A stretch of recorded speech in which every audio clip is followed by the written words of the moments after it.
ವಿದೇಶದಲ್ಲಿ MBBS ವ್ಯಾಸಂಗ ಮಾಡಲು ನೀಟ್ ರ್ಯಾಂಕಿಂಗ್ ಕಡ್ಡಾಯ ಆಗಿರುತ್ತಾ? ಪೋಷಕರು ಮತ್ತು ವಿದ್ಯಾರ್ಥಿಗಳ ಮನಸ್ಸಿನಲ್ಲಿ ಹೀಗೆ ಹಲವಾರು ರೀತಿಯ ಅನುಮಾನಗಳು ಇದ್ದೇ ಇರುತ್ತೆ. ಸೊ ಈ ಎಲ್ಲಾ ಪ್ರಶ್ನೆಗಳಿಗೆ ಉತ್ತರಿಸಲು ಇವತ್ತಿನ ಕಾರ್ಯಕ್ರಮದಲ್ಲಿ ನಮ್ಮ ಜೊತೆ ಇದ್ದಾರೆ ಮೆಡಿಕಾನ್ ಸಾಗರೋತ್ಥಾನ ನಿರ್ದೇಶಕ ಡಾಕ್ಟರ್ ಲಕ್ಷ್ಮೀಕಾಂತ್ ರೆಡ್ಡಿ ಮತ್ತು 4ನೇ ವರ್ಷದ ವಿದ್ಯಾರ್ಥಿಗಳಾದ ಗಣೇಶ್ ಮತ್ತು ಹಿಮಾ. ಬನ್ನಿ ಅವರನ್ನ ಕಾರ್ಯಕ್ರಮಕ್ಕೆ ಸ್ವಾಗತಿಸೋಣ. ಸರ್, ಮೊದಲನೇದಾಗಿ ನಿಮಗೆ ಕಾರ್ಯಕ್ರಮಕ್ಕೆ ಆತ್ಮೀಯ ಸ್ವಾಗತ. ಗಣೇಶ್ ಅವರೇ, ನಿಮಗೆ ಕಾರ್ಯಕ್ರಮಕ್ಕೆ ಆತ್ಮೀಯವಾದಂತಹ ಸ್ವಾಗತ. ಹಿಮಾ ಅವರೇ, ನಿಮಗೂ ಕೂಡ ಕಾರ್ಯಕ್ರಮಕ್ಕೆ ಸ್ವಾಗತ. ಎಸ್ ಸರ್, ಈಗಾಗಲೇ ಮೆಡಿಕಲ್ ಮಾಡಬೇಕಂತ ತುಂಬ ಜನ ವಿದ್ಯಾರ್ಥಿಗಳಿಗೆ ಕನಸು ಇದ್ದೇ ಇರುತ್ತೆ. ಪೋಷಕರಿಗೂ ಕೂಡ ತಮ್ಮ ಮಕ್ಕಳನ್ನ MBBS ಮಾಡಬೇಕನ್ನೋ ಆಸೆ ಇದ್ದೇ ಇರುತ್ತೆ. ಬಟ್ ಕಾರಣಾಂತರಗಳಿಂದ ಇಂಡಿಯಾದಲ್ಲಿ ಸೀಟ್ ಸಿಕ್ಕಿರೋದಿಲ್ಲ ಎಷ್ಟೋ ಜನ ವಿದ್ಯಾರ್ಥಿಗಳಿಗೆ. ಸೊ ಮೆಡಿಕಾನ್ MBBS ಬಗ್ಗೆ ತಿಳಿಸ್ಕೊಡಿ.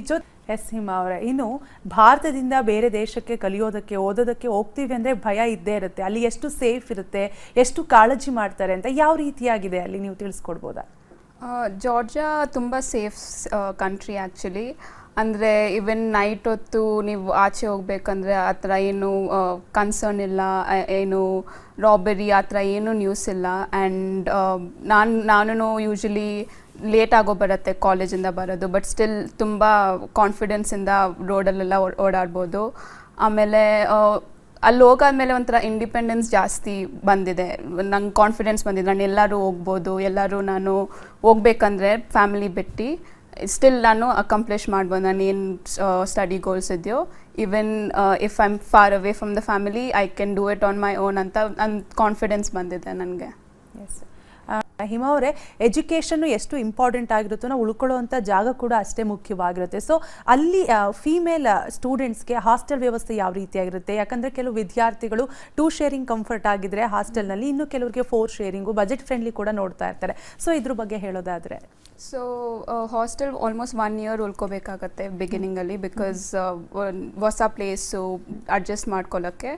ಸೊ 1 ರೂಮಲ್ಲಿ ಆಲ್ಮೋಸ್ಟ್ ಇಟ್ ಡಿಪೆಂಡ್ಸ್, ಒಂದೊಂದು ಸತಿ 3 ಜನ ಅಥವಾ 4 ಮೆಂಬರ್ಸ್ನ ಇರ್ತಾರೆ.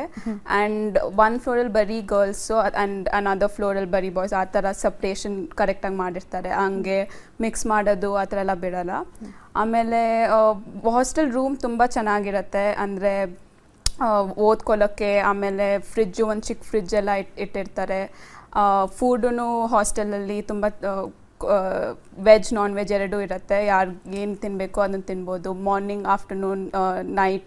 ಇವಾಗ ಏನಾದ್ರು ಕಾಲೇಜ್ಗೆ ಅರ್ಲಿ ಹೋಗ್ಬೇಕಂದ್ರೆ ಆಲ್ಮೋಸ್ಟ್ 6 o'clock ಸ್ಟಾರ್ಟ್ ಮಾಡ್ತಾರೆ ಫುಡ್ ಕೊಡೋದು. ಸೊ ಆ ಥರ ಎಲ್ಲ ತುಂಬ ಹೆಲ್ಪ್ ಮಾಡ್ತಾರೆ ಹಾಸ್ಟೆಲ್ ಅವರು ಅಲ್ಲಿ, especially for students.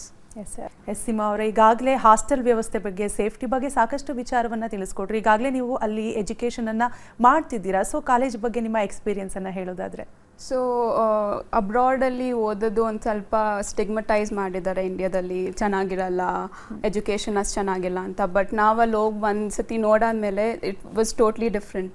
So it's a well rounded education. So ಇವಾಗ ರಿಸರ್ಚ್ ಪೇಪರ್ಸ್ಗೂ ಸಪೋರ್ಟ್ ಇರುತ್ತೆ. We have a lot of conferences college arrange ಮಾಡ್ತಾರೆ. I mean professional development. So ಪೇಷಂಟ್ಸ್ಗಳ ಜೊತೆ ಹೆಂಗೆ ಮಾತಾಡಬೇಕು, ಅವ್ರು ಎಂಪತೈಸ್ ಮಾಡಬೇಕು, ಅವ್ರ ಸಿಚುವೇಶನ್, ಅವ್ರು ತುಂಬ ಡಿಫಿಕಲ್ಟ್ ಸಿಚುವೇಶನಲ್ಲಿ ಇರ್ತಾರೆ, especially when there are health problems.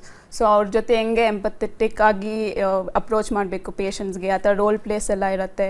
Even different ಹಾಸ್ಪಿಟಲ್ಸ್ಗೆ ಟೈ ಅಪ್ ಆಗಿರುತ್ತೆ. Not only 1 hospital, but different ಹಾಸ್ಪಿಟಲ್ಸ್ಗೆ ಹೋಗಿ ಹೆಂಗೆ ನಾವು ರೌಂಡ್ಸ್ ಎಲ್ಲ ಇರುತ್ತೆ. So very good education, well rounded education ಸಿಗುತ್ತೆ. ಸೊ ಈವನ್ ಎಕ್ಸ್ಪೋಜರ್ ತುಂಬ ಇದೆ. International doctors, international graduates, research paper, conferences. We have a lot of conferences which are arranged like every year. So ಅದರಲ್ಲಿ ತುಂಬ foreign exposure ಸಿಕ್ಕಿದ್ರೆ ನಮ್ಮ ರೆಸ್ಯೂಮೇನು ತುಂಬ develop ಮಾಡ್ಬೋದು. So ಇದರ್ US ಹೋಗಬೇಕು ಅಂದರೆ, ಇಂಡಿಯಾಗೆ ವಾಪಸ್ ಬರಬೇಕು ಅಂದರೆ ಎಲ್ಲ ಎಜುಕೇಷನ್ಗೂ ಸಪೋರ್ಟ್ ತುಂಬ ಕಾಲೇಜಲ್ಲಿ ತುಂಬ ಮಾಡ್ತಾರೆ. ಎಸ್, ನನ್ನ ಕಾರ್ಯಕ್ರಮದಲ್ಲಿ ಮೆಡಿಕಾನ್ ಓವರ್ಸೀಸ್ ಸಂಸ್ಥೆ ಬಗ್ಗೆ, ಜೊತೆಗೆ ಅದರ ಸರ್ವಿಸಸ್ ಬಗ್ಗೆ, ನಿಮ್ಮ ಕಾಲೇಜ್ ಎಕ್ಸ್ಪೀರಿಯನ್ಸ್ ಬಗ್ಗೆ ತಿಳಿಸ್ಕೊಟ್ರಿ. Thank you. ಹಿಮಾ ಅವರೇ, ನೀವು ಕೂಡ ಕಾಲೇಜ್ ಎಕ್ಸ್ಪೀರಿಯನ್ಸ್ ಬಗ್ಗೆ, ಹಾಸ್ಟೆಲ್ ಬಗ್ಗೆ, ಸೇಫ್ಟಿ ಬಗ್ಗೆ ಸಾಕಷ್ಟು ವಿಚಾರವನ್ನು ಶೇರ್ ಮಾಡ್ಕೊಂಡ್ರಿ. Thank you.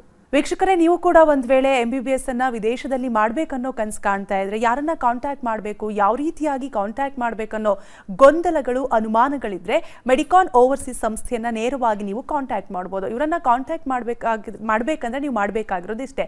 ನಿಮ್ಮ TV ಸ್ಕ್ರೀನ್ ಮೇಲೆ ಮೆಡಿಕಾನ್ ಓವರ್ಸೀಸ್ ಅವರ ಕಾಂಟ್ಯಾಕ್ಟ್ ನಂಬರ್ ಬರುತ್ತೆ, ಜೊತೆಗೆ ಅಡ್ರೆಸ್ ಪ್ಲೇಟ್ ಕೂಡ ಬರುತ್ತೆ. ನೋಟ್ ಮಾಡ್ಕೊಳ್ಳಿ, ಅವರನ್ನು ನೇರವಾಗಿ ಕಾಂಟ್ಯಾಕ್ಟ್ ಮಾಡಿ.